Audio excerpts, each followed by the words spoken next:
السلام علیکم دوستو۔ سینئر اینکر جاوید چودھری کے مطابق 18 اگست 2022 کی شام کو صدر عارف الوی کی صاحبزادی نے رات 8 بجے اپنی چند سہیلیوں کو کھانے پر ایوان صدر بلا رکھا تھا، لیکن پھر 7:15 بجے فون آیا اور صدر پرائیویٹ کار میں صرف ملٹری سیکرٹری کے ساتھ ایوان صدر سے نکل گئے اور ان کے ساتھ پروٹوکول اور سیکورٹی کی کوئی گاڑی نہیں تھی۔ اس رات army chief general Qamar Javed Bajwa سے طویل تعطل کے بعد ان کی پہلی ملاقات ہوئی۔ صدر عارف الوی کی خواہش تھی کہ آرمی چیف عمران خان سے ملاقات کریں تاکہ دوریاں ختم ہو جائیں۔ جنرل باجوہ آج بھی مانتے ہیں کہ صدر عارف الوی نے پورے اخلاص کے ساتھ کوشش کی، لیکن عمران خان نے ان کے اخلاص کو وقت نہیں دی اور یوں مسائل بڑھتے چلے گئے۔ صدر اگلی صبح 19 اگست کو فیملی کے ساتھ کراچی چلے گئے، لیکن پھر اسی سپیر انہیں فون کیا گیا اور یہ فوری طور پر واپس آ گئے۔ یہ نور خان ایئر بیس پر اترے اور انہیں پرائیویٹ کار میں پروٹوکول اور سیکورٹی کے بغیر آرمی چیف ہاؤس لے جایا گیا اور یہ رات 1:30 بجے تک وہاں رہے۔ صدر نے اس رات کھانا بھی جنرل قمر جاوید باجوہ کے ساتھ کھایا اور یہ اگلی صبح 20 اگست کو دوبارہ کراچی چلے گئے۔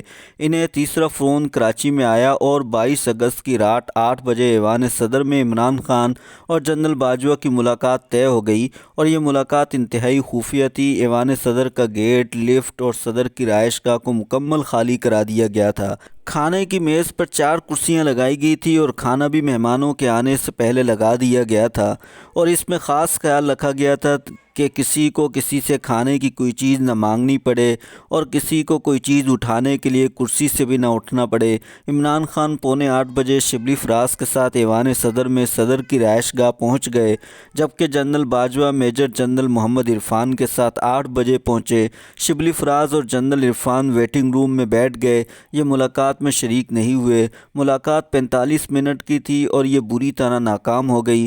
جنرل باجوہ نے عمران خان سے پوچھا، آپ مجھے میر صادق اور میر جعفر سمجھتے ہیں، آپ پھر مجھ سے کیوں ملنا چاہتے ہیں؟ عمران خان کا جواب تھا کہ میں آپ کو نہیں، نواز شریف اور شہباز شریف کو میر صادق اور میر جعفر کہتا ہوں۔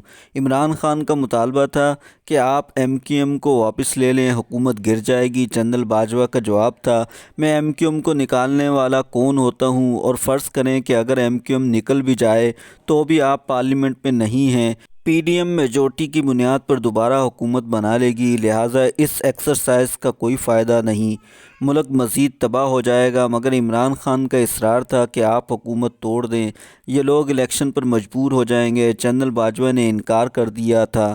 ان کا کہنا تھا کہ ملک انارکی کا شکار ہو جائے گا اور یوں میٹنگ میں ڈیڈ لاک آ گیا اور عمران خان کھانا کھائے بغیر ایوان صدر سے چلے گئے۔ جنرل باجوہ بھی تھوڑی دیر بعد ایوان صدر سے رخصت ہو گئے۔ صدر آخر میں بہت مایوس تھے۔ صدر کے اسٹاف نے میٹنگ کے بعد جہاں جہاں جنرل باجوہ اور جنرل عرفان بیٹھے تھے ان جگہوں کا تفصیل سے جائزہ لیا۔ ان کو خدشہ تھا کہ یہ لوگ کہیں یہیں پر کوئی ڈیوائس نہ لگا گئے ہوں۔ یہ حرکت بعض ازاں رپورٹ ہو گئی اور فوج نے اس پر ٹھیک ٹھاک مائنڈ کیا۔ 3 اور 8 ستمبر کو یہ ایکسرسائز دوبارہ دہرائی گئی۔ صدر پرائیویٹ کار میں ایوان صدر سے نکلے اور ان کی اسلام آباد اور راولپنڈی میں 2 ملاقاتیں ہوئیں اور عمران خان کی جنرل باجوہ سے دوسری ملاقات ستمبر میں ہوئی۔ جنرل باجوہ صدر سے ہر ملاقات کے دوران صرف ایک ہی بات کرتے تھے، آپ عمران خان اور میاں شہباز شریف کو اکٹھا بٹھا دیں، تمام مسائل کا حل صرف ان کی ملاقات سے نکلے گا۔ صدر نے سرتوڑ کوشش کی لیکن عمران خان نہیں مانے۔ جنرل باجوہ سے عمران خان کی دوسری ملاقات بھی ناکام ہو گئی۔ تاہم Imran Khan P T I اور پاکستان مسلم لیگ نون کی سیکنڈ لیڈرشپ میں ملاقات کے لیے راضی ہو گئے اور یوں ایاز صادق اور خواجہ سعد رفیق کی اسد کیسر اور پرویز خٹک کے ساتھ ملاقاتیں شروع ہو گئی۔ ان ملاقاتوں میں بعد ازاں اور لوگ بھی شامل ہو گئے۔ دسمبر میں حکومت مستعفی ہو جائے گی، میاں نواز شریف کے کیسز ختم ہو جائیں گے اور یہ واپس آئیں گے۔ 6 ماہ کی کیئر ٹیکر حکومت بنے گی، الیکشن جون میں ہوں گے، سکندر سلطان راجہ الیکشن کمشنر رہیں گے اور جنرل باجوہ الیکشن کے بعد ریٹائر ہو جائیں گے۔ یہ فارمولہ ون ون سچویشن تھی۔ میاں نواز شریف کے کیس ختم ہو رہے تھے، عمران خان کو الیکشن مل رہے تھے، الیکشن کمشنر کی عزت بحال ہو رہی تھی اور جنرل باجوہ کو 8 ماہ ایکسٹینشن دی جا رہی تھی۔ لیکن اس دوران میاں نواز شریف اور جنرل باجوہ کے مشترکہ دوست شجاعت عظیم نے اپنی شبانہ محفل میں اس فارمولے کا ذکر کر دیا۔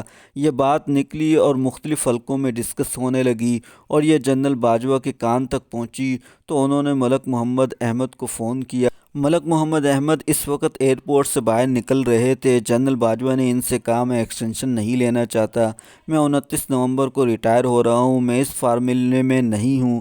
میاں نواز شریف نے بعد ازاں یہ فارمولہ مسترد کر دیا۔ ان کا کہنا یہ تھا کہ میری عزت بحال ہونی چاہیے، میں کسی لین دین کے ساتھ ملک واپس نہیں جانا چاہتا۔ دوسری طرف عمران خان کے ساتھیوں نے بھی انہیں سمجھایا، آپ نے اگر میاں نواز شریف کو رعایت دے دی تو آپ پر NRO کا الزام لگ جائے گا، اور یوں یہ فارمولہ اور ایوان صدر کی دونوں ملاقاتیں ناکام ہو گئیں۔ میں نے جنرل باجوہ سے پوچھا کہ آپ نے عمران خان کو قومی اسمبلی سے مستعفی ہونے سے روکا تھا؟ یہ بولے، یہ درست ہے، میں نے عدم اعتماد کے بعد عمران خان کو میسج کیا تھا، پرائم منسٹر آپ صرف ایک میچ ہارے ہیں، سیریز ابھی باقی ہے، آپ اور حکومت میں صرف 2 ووٹوں کا فرق ہے، آپ قومی اسمبلی سے استعفیٰ دینے کی غلطی نہ کریں۔ یہ غلطی بنگلہ دیش میں خالدہ ضیاء نے کی تھی، حسینہ واجد نے اس کی پوری پارٹی تباہ کر دی تھی، آپ اسمبلی میں رہیں، آپ کو دوبارہ موقع مل جائے گا۔ عمران خان نے میرا میسج پڑھا لیکن جواب نہیں دیا، اور یوں میرا ان سے رابطہ ختم ہو گیا۔ اس کے بعد ان سے اگست اور ستمبر میں 2 ملاقاتیں ہوئی۔ میں نے پوچھا، آپ نے عمران خان کی حکومت کیوں گرائی؟ جنرل باجوہ کا جواب تھا، ہم نے ان کی حکومت نہیں گرائی، ہمارا جرم صرف یہ تھا کہ ہم نے ان کی حکومت بچائی کیوں نہیں۔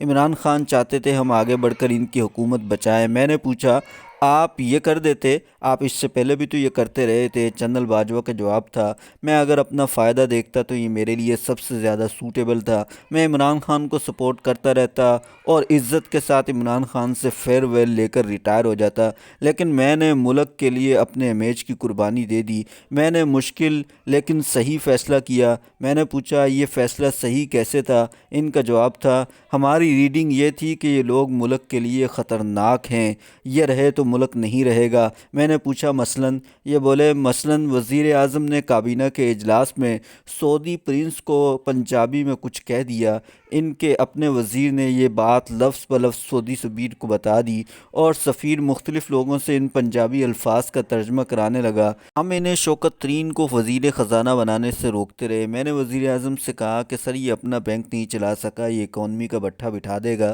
لیکن یہ نہ مانے۔ شوکت ترین کے خلاف نیب میں 8 ارب روپے کی کرپشن کا کیس تھا۔ وزیر اعظم نے الٹا ہم سے کہہ دیا کہ آپ یہ کیس ختم کرائیں۔ ہم FATF اور IMF میں پھنسے ہوئے تھے، لہٰذا ہم مجبور ہو گئے، اور یوں جنرل فیض حمید نے شوکت ترین کے نیب سے کیس ختم کرائے۔ مثلاً مجھے ایک شام گورنر اسٹیٹ بینک رضا باقر کا فون آیا، وہ بہت گھبرائے ہوئے تھے۔ ان کا کہنا تھا کہ شوکت ترین نے اکانومی کا بہت زیادہ بیڑا غرق کر دیا ہے، ڈالر کے ریزرو تیزی سے نیچے آ رہے ہیں، ہمیں آپ کی ہیلپ کی ضرورت ہے۔ ہم وزیر اعظم کے پاس جانے پر مجبور ہو گئے۔ حماد اظہر، اسد عمر، شوکت ترین اور رضا باقر بھی اس میٹنگ میں موجود تھے۔ میں نے وزیر اعظم سے کہا کہ سر آپ 53% ٹیکس کسٹم سے جمع کر رہے ہیں، یہ غلط ہے، ہم پھنس جائیں گے۔ ان کا کہنا تھا یہ تو اچھی بات ہے، ٹیکس ریونیو بڑھ رہا ہے۔ میں نے کہا کہ سر آپ ڈالر باہر بھجوا کر روپے جمع کر رہے ہیں، ملک اس طرح نہیں چل سکے گا، آپ شوکت ترین کو روکیں ورنہ ہم ڈیفالٹ کر جائیں گے۔ رضا باقر نے تائید کی، وزیر اعظم نے حامی بن لی، لیکن عملی طور پر کچھ نہیں کیا۔ میٹنگ کے بعد اسد عمر نے میرا شکریہ ادا کیا اور کہا کہ آپ ٹھیک کہہ رہے ہیں، ہم غلط سائٹ پر چل پڑے ہیں۔